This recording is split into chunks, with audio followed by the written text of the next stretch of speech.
Turabaramukije kandi turabaha ikaze banywanyi bacu mudahwema kubana natwe mu makuru n'ibiganiro tubagezaho kuri iyi mboneshakure ya Hejuru TV. Niteka n'umunezero ntangere byo gusubira kubana namwe.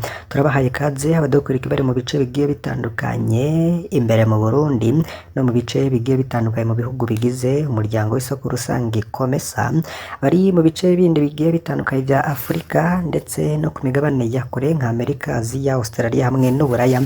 Turabahaye ikaze ntimuze gucikwa n'aya amakuru. Twabateguriye byinshi birabana n'iyi nama iriko irabera i Bujumbura, inama y'isoko y'umuryango w'isoko rusange COMESA iri kubera i Bujumbura kuri uyu wa 31 Gitugutu 2024.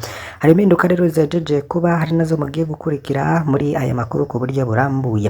Icambere tuza kwibanda ko ku buryo burambuye nuko umukuru w'igihugu c'u Burundi ari wagiye kurongora umuryango w'isoko rusange COMESA kuva kuri uyu munsi ni mu kiringo c'umwaka. Turaza kwibageza ko mwumvirize ivyo yanahise atangaza n'ingene ahejeje gukuraho visa ku bantu bagendera Burundi bava mu bihugu bihurikiye mu muryango wa COMESA uko ari 21. Hari n'iyindi ngingo rero iriko iravuga ko cyane ku mbuga ngurukana bumenyi. Benshi bari biteze ko Perezida Paul Kagame w'igihugu c'u Rwanda aza mu gihugu c'u Burundi, ndetse ku mabarabara agiye atandukanye hari hamanitswe amasanamu yiwe bamuha ikaze i Bujumbura, ariko siko vyagenze. Turaza kubagezaho rero urutonde rw'abaperezida bose boba bitabiriye inama ya COMESA, ndetse n'ingene Paul Kagame yoba yaserukiwe n'umushikiranganji, navyo turaza kubigaruka ku buryo burambuye. Ikindi kandi turaza kubageza ku buryo burambuye ese muri inama ya COMESA iri kubera mu Burundi hoba hitezwe iki. Ikibazo c'umutekano w'akarere ni kimwe mu bigiye kwigwa ko ku buryo burambuye n'aba baperezida bose bahurikiye i Bujumbura. Fyonda kuri subscribe canke sabone ni butari wa fyonda ko ibuke no kubishikiriza kandi nabisangize bagenzabe kugira badacikwa n'amakuru yose tubagezaho. Turabahaye kaze. Umukuru w'igihugu c'u Burundi Varisito Ndayishimiye ni wagiye kurongora umuryango w'isoko rusange COMESA kuva kuri uyu 31 Gitugutu 2024 mu kiringo c'umwaka. Akaba asubiriye mugenzi wa Zambia Hakainde Hichilema. Umukuru w'igihugu c'u Burundi Varisito Ndayishimiye akaba yashikirijwe ayo mabanga mu nama ya 2023 yo muryango iri kubera mu gisagara ca Bujumbura. Mu ijambo ryiwe yashikirije, Evariste Ndayishimiye akaba yamenyesheje ko agiye gukurwaho visa mu Burundi ku bihugu bigize umuryango wa COMESA. Akavuga ko hari akaryo ko kwiyumvira guteza imbere umuryango wa COMESA biciye mu bisata bitandukanye harimwo uburimyi, kuko aribwo nkingi y'ubutunzi muri COMESA, hamwe no gukomeza amahoro, umutekano no gushigikirana hagati y'ibihugu bigize uyu muryango.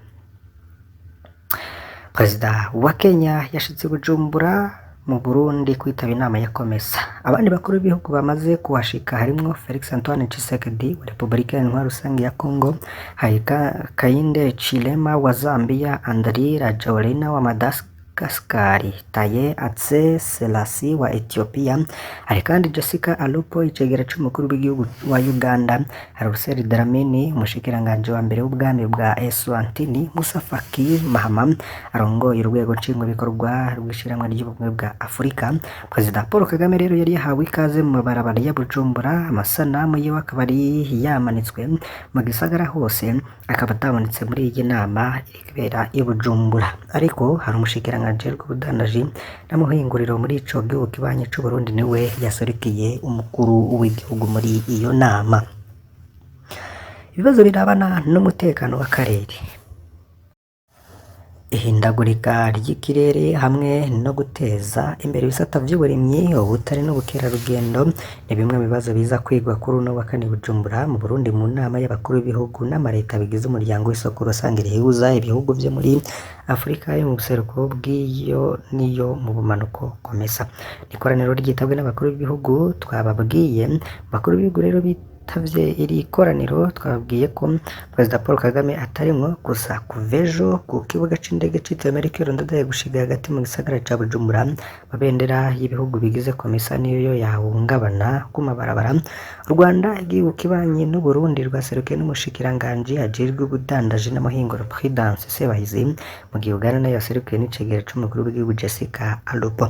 Perezida mushasha wa Ethiopia Taye Atse Selassie nawe yashitse Bujumbura muri inama havuye iyi sanamu Ntare Rushatsi insiguro y'isanamu Perezida mushasha wa Ethiopia nawe akaba yahagaze ishyirahamwe komisariyo ryavutse mu 1994 mu ntumbero nyamukuru yo kubaka akarere kadasanzwe k'ubucuruzi no guhanahana ibidandazwa n'umuryango w'abanyagihugu miliyoni 640 baba mu karere kangana na kilometero kwadrato miliyoni 12 mu bihugu 21 birigize ari vy'u Burundi, Comore, Repubulika ya Demokarasi ya Congo, Djibouti, Misiri, Eritrea, Eswatini, Ethiopia, Somalia, Tunisia, Rwanda, Uganda, Kenya, Libya, Madagascar, Malawi, amazinga ya Maurice n'amazinga ya Seychelles, Sudani, Zambia hamwe na Zimbabwe. Kuja hamwe kuzuye kw'ibihugu bigize ishyirahamwe komesa kuracahanzwe n'inzitizi zitari nke harimwo n'ikibazo c'uko bimwe mu bihugu biwugize bigisaba ingenzi ziva mu bihugu binyuranye impushya zo kwinjira zizwi nka visa. Ni ikoraniro ryitabwe n'abakuru b'ibihugu batandatu hamwe n'umukuru w'amankuru y'ubumwe bwa Afurika avuye. Reka rero tubabwire ko mu bihugu bigize iri shyirahamwe ibice 60% by'abanyagihugu batunzwe n'uburimyi. Burundi rero nubwo bwatanguranye n'uyu muryango sa nkaho ata byinshi burahungukiramo nk'uko bivugwa n'umushikiranganje w'ubudandaji w'iki gihugu Chantal Nijimbere.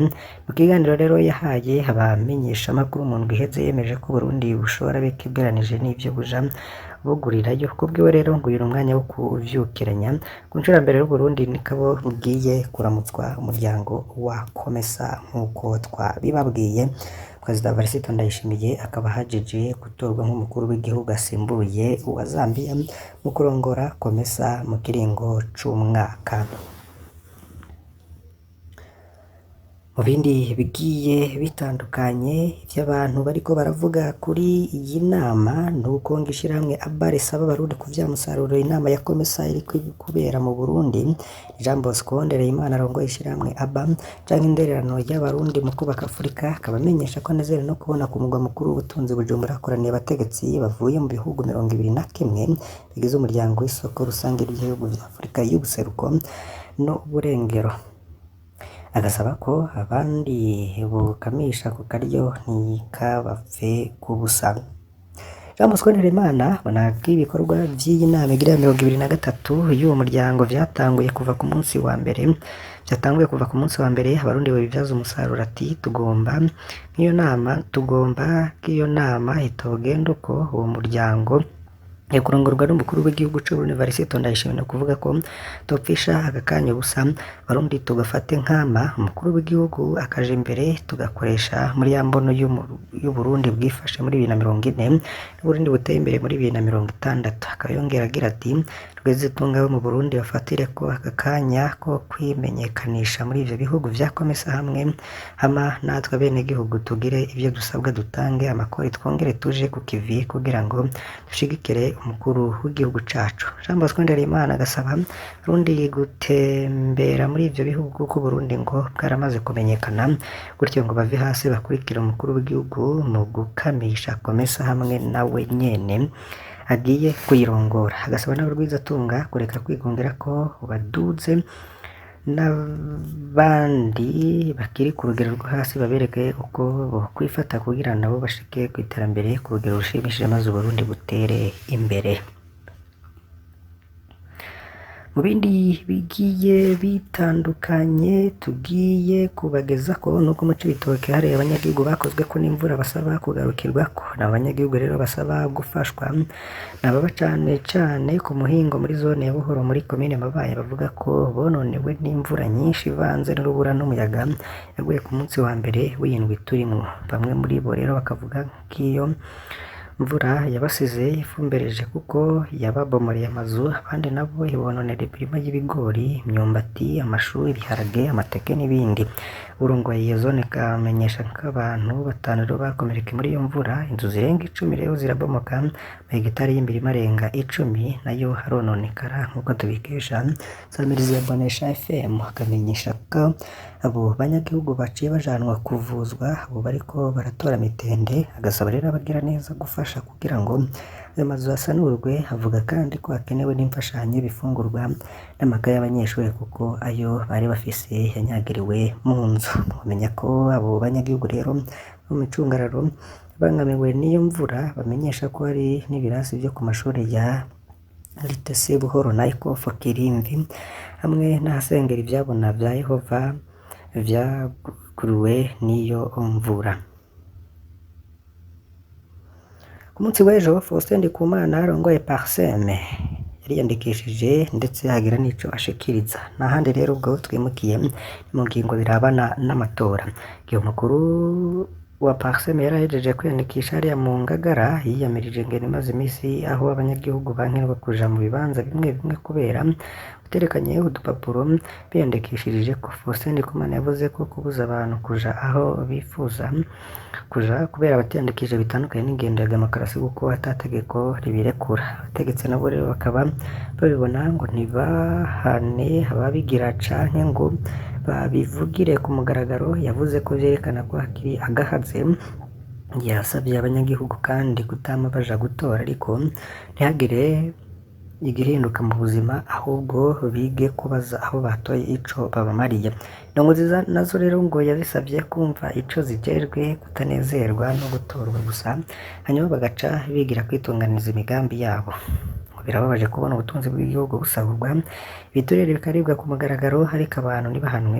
Umukuru w'igihugu ngo niwe mutorwa mukuru ategerezwa kurwana n'ibibazo bihanze abanyagihugu kandi akabitorera inyishu. Kubera abarundi bagoye na vyinshi rero muri kino gihe gaca baja muri ivyo kwiyunguruza bitoroshe, yasavye mu Rwiseni kongereza ikiringo co kwiyandikisha kugira ngo babanze bitegure neza nk'uko Faustin Ndikumana yabishikirije. Ndabakengurukiye cane mwe mwari mudukurikiye muri aya makuru, mbasabe kugira ngo ntimuze gucikwa n'ayandi tuza kubagezako ku mugoroba kuri uyu wa kane. Turi kw'itariki ya 31 ukwezi kwa 10 2024. Imana ibahezagire, turaza gusubira.